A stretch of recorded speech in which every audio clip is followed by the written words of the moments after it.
What's going on, guys? It's Cliffy here. Welcome to Game 5 of the 5-match one-day series against Sri Lanka. With the series already wrapped up 3-1, we're going to go out today, have some fun, try and get some runs on the board and improve on that average. I think it has gone up to about 29 now after this series, or with this series going on. It has been very successful for us to date so far, so hopefully we can carry on that good form, just like we've done there. First ball has gone for a 4, and we will definitely take that. Slightly different field that we are used to seeing as well. There is a man probably out at, I guess, a deep cover, you would say. So he is potentially there to look at cutting off the 4 that we do like to play through that cover. Probably more at a cover point, actually, now that I think about it. But we'll just be looking to go, and as I said, try and work it around, try and get some runs on the board, because we do have some cricket to talk about that is going on worldwide at the moment. So I'm going to start off first with the third one-day international between India and New Zealand. Again, New Zealand got off to a good start, played well in patches, but just didn't have the end product, didn't have the final product. I think somehow we made it to about 280. We were absolutely cruising along, and then I don't know what it is. We just seem to lose wickets in huge clumps. I believe there was a world record stand for the 9th wicket between Matt Henry and Jimmy Neesham. Neesham scoring a 50. I think Matt Henry getting about 30 odd as well. So that allowed us to get back up. But at the end of the day, it wasn't enough. Virat Kohli, just the cricket masterclass showpiece.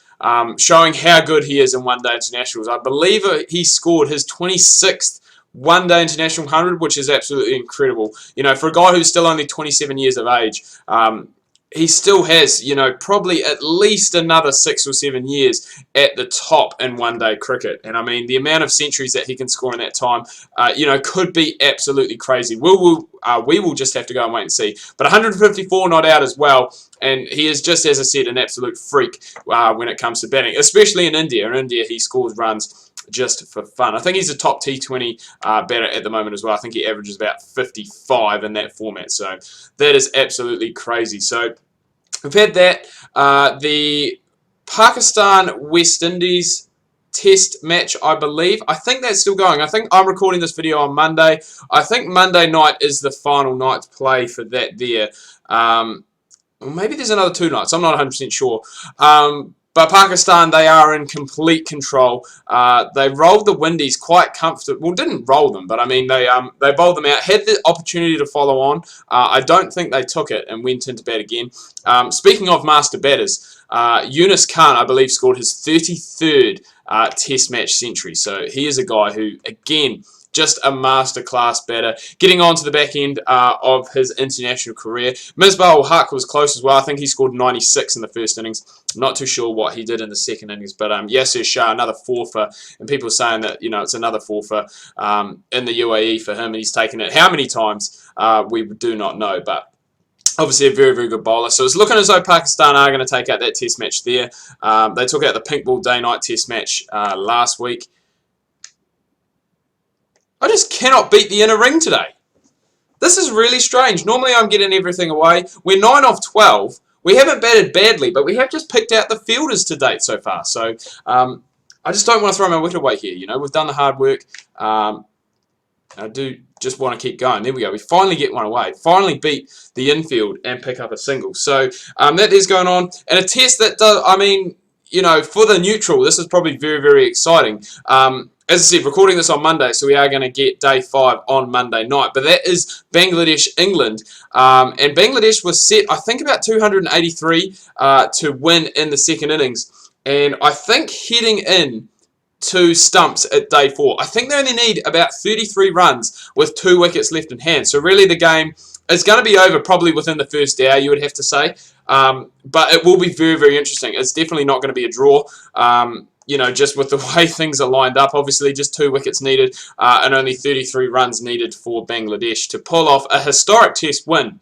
I was reading a stat the other day, and obviously they have come leaps and bounds, I'd have to say, in one-day international cricket. Test cricket, they're still, I wouldn't say behind the 8 ball, but still a little bit behind the pack, in regards to a few things. But if they could pull off a test win here against England, that would be huge. I think reading somewhere, like, out of the wins that they've had, I think most of them have come against Zimbabwe. I think they've got one against, like, I wouldn't say a top tier nation, because Zimbabwe technically still is a test playing nation.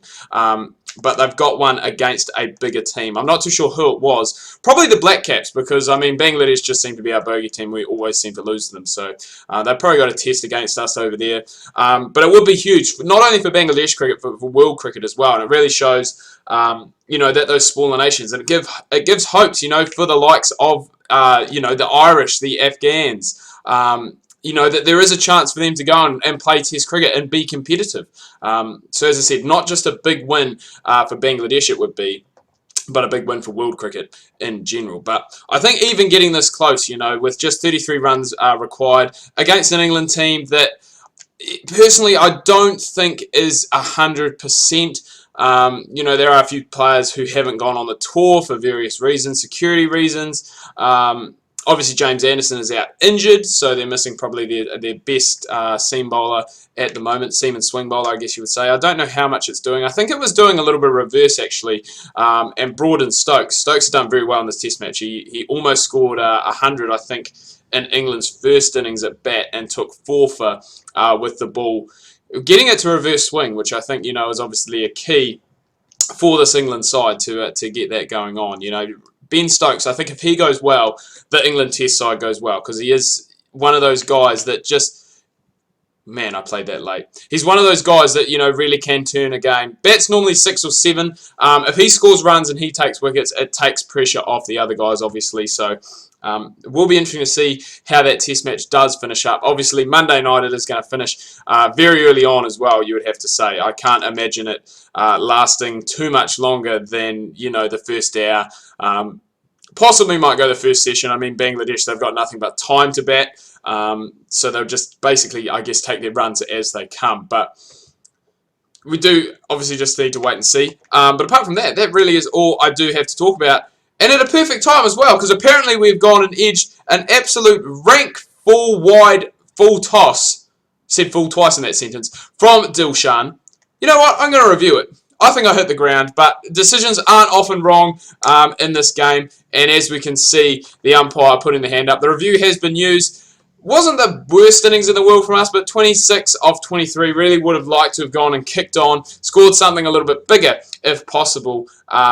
But I still think with the low total we are chasing in the start, we have gone and got off to, that we should be able to get there quite comfortably in the end. And Dave Warner is doing that. He's hit, I think, a 65 ball 100, so he is definitely getting man of the match. As we can see, Australia win the series 4-1. We will definitely take that. And for some reason, I'm raising up the Shield. I don't know why. I don't know why we're playing for a Shield in a one-day series. But as you can see, Dave Warner, man of the match, as expected, 122 off 80. That's not out as well. We did make it onto the batting charts with our 26 off 23, but we're looking to improve on that heading into future series. Anyway, guys, I'm going to wrap things up here. Do hope you've enjoyed this video. If you have, please remember to leave a like. If you are new, please do subscribe.